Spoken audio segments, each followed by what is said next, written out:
हल्की हल्की बरसात से मौसम ठंडा हो चला था। हवा तेज नहीं थी। शाम गहराती जा रही थी। दिल्ली से पंजाब जाने वाली बसें एक एक करके रवाना हो रही थी। दिल्ली बस अड्डे पर आज भीड़ नहीं थी।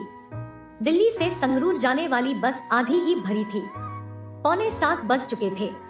सूरज डूब चुका था। बस की रवानगी का समय हो चला था।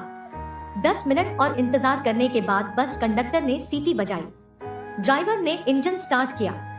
गियर लगते ही बस लहरा कर भीड़ काटते हुए बस अड्डे का गेट पार कर बाहर आई और रिंग रोड की चौड़ी सड़क पर तेजी से दौड़ने लगी।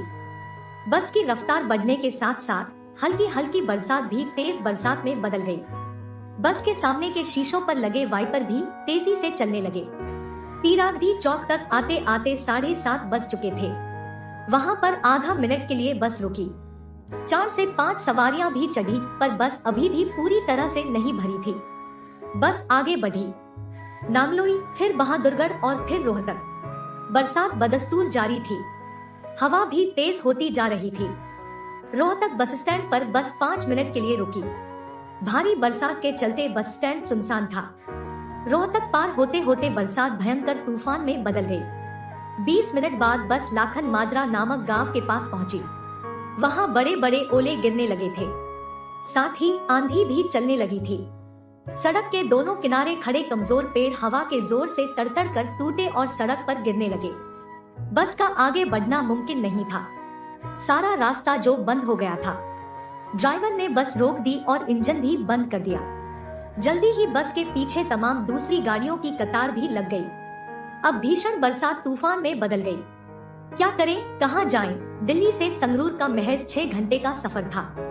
ज्यादातर मुसाफिर यही सोच कर चले थे कि रात के 12 बजे तक वे अपने अपने घर पहुंच जाएंगे, इसलिए उन्होंने खाना भी नहीं खाया था। अब तो यही रात के 12 बज गए थे और उनके पेट भूख से बिलबिला रहे थे। सबने मोबाइल फोन से अपने अपने परिवार वालों को कहा कि वे खराब मौसम के चलते रास्ते में फंसे हुए हैं। मगर बस के मुसाफिर कब तक सब्र करते? खाने का इंतजाम नहीं था। पानी के लिए सबका गला सूख रहा था। लाखन माजरा गांव था।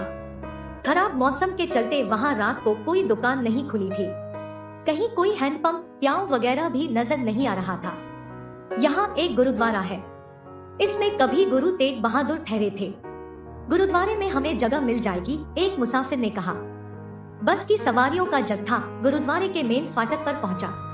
मगर फाटक खटकाने के बाद जब सेवादार बाहर आया तो उसने टका सा जवाब देते हुए कहा, रात के 11 बजे के बाद गुरुद्वारे का फाटक नहीं खुलता है।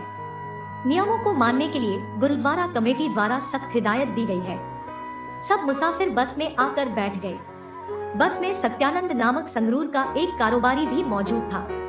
वह अपने 4 से 5 कारोबारी साथियों के साथ दिल्ली माल लेने के लिए आया था। हर समस्या का समाधान होता है, इस बात पर यकीन रखते हुए सत्यानंद बस से उतरा और सुनसान पड़े गांव के बंद बाजार में घूमने लगा।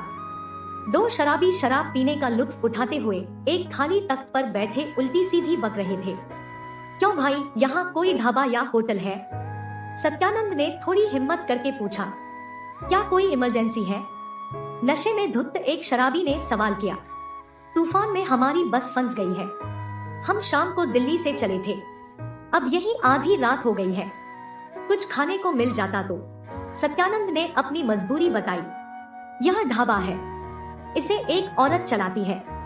मैं उसे जगाता हूँ, वह शराबी बोला। साहब, इस समय रोटी, अचार और कच्चे प्याज के सिवा कुछ नहीं मिलेगा। थोड़ी देर में एक जवान औरत ने बिजली का बल्ब जलाते हुए कहा। ठीक है, आप रोटी और अचार ही दे दें। थोड़ी देर में बस के सभी मुसाफिरों ने रोटी, अचार और प्याज का लुत्फ उठाया। अपने पैसे देने के बाद सत्यानंद ने पूछा, चाय मिलेगी क्या? जरूर मिलेगी, उस औरत ने कहा। तब तक दूसरे मुसाफिर बस में चले गए थे। चाय सुड़कते हुए सत्यानंद ने उस औरत की तरफ देखा। वह कड़क जवान देहाती औरत थी। साहब, कुछ और चाहिए क्या? उस औरत ने अजीब सी नजरों से देखते हुए पूछा। क्या मतलब? आप आराम करना चाहो तो अंदर बिस्तर लगा है, दुकान के पिछवाड़े की ओर इशारा करते हुए उस औरत ने कहा। सत्यानंद अधेड़ उम्र का था। उसे अपनी पूरी जिंदगी में ऐसा न्योता नहीं मिला था।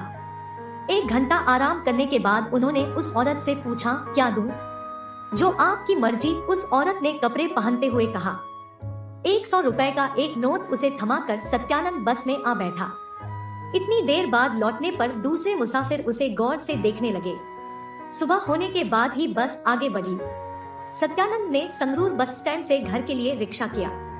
भाड़ा चुकाने के लिए जब उसने अपनी कमीज की जेब में हाथ डाला तो जेब में कुछ भी नहीं था।